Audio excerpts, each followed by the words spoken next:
Disparition d'Émile, de nouvelles recherches à venir, je ne m'interdis rien. Au micro de BFM TV, ce lundi 29 janvier, le procureur de la République d'Aix-en-Provence s'est confié sur la disparition d'Émile. En assurant que la fin des fouilles n'est pas annoncée officiellement, puisqu'il compte bien laisser toutes les portes ouvertes pour retrouver le jeune garçon. Plus de 6 mois après la disparition du petit Émile, âgé de 2 ans et demi, les enquêteurs sont toujours sur le pont pour tenter de savoir ce qui est arrivé au garçon net. Même si, de l'extérieur, l'affaire semble piétiner depuis cette journée du 8 juillet où l'enfant s'est volatilisé alors qu'Will était censé être sous la surveillance de ses grands-parents. Le dossier serait bel et bien en train d'avancer, selon les déclarations du procureur de la République d'Aix-en-Provence, faites au micro de BFM TV.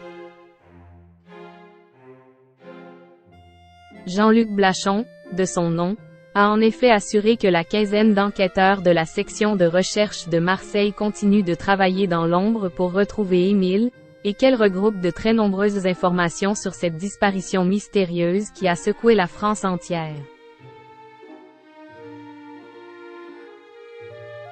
Le procureur de la République a affirmé que l'affaire se concentre sur les analyses techniques qui prennent du temps, notamment parce qu'une trentaine de perquisitions ont été réalisées depuis novembre au sein du Vernet et aux alentours de la région où a disparu le jeune garçon.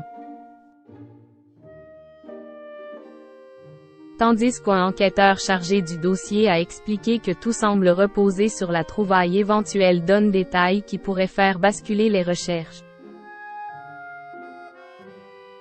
On sait ce que l'on cherche. Il y a encore beaucoup de choses à faire, a ajouté cette source, en précisant que le tout pourrait durer plusieurs mois, avec notamment l'aide de l'IRCGN, Institut de recherche criminelle de la Gendarmerie nationale. Des enquêteurs UNTEC, qui maîtrisent les technologies numériques, comme le souligne BFM TV, et des analystes criminels. Un dossier moins statique qu'Will NY paraît. Il y a encore beaucoup d'auditions partout en France, a déclaré l'une des personnes chargées de l'enquête, qui n'exclut d'ailleurs aucune hypothèse pour retrouver Émile. La piste de l'accident n'a pas non plus été abandonnée totalement, tout comme l'éventualité d'un oubli, d'une erreur humaine ou d'une mauvaise fouille réalisée au début de l'affaire. Je ne m'interdis rien, a lancé le procureur d'Aix-en-Provence, qui s'inquiète de la possibilité que l'on n'arrive pas à faire aboutir ce dossier tout en gardant espoir. Dans cette enquête, personne n'a abandonné. Il y a encore du travail à faire, tout n'a pas été exploré, a-t-il estimé pour faire taire les mauvaises langues.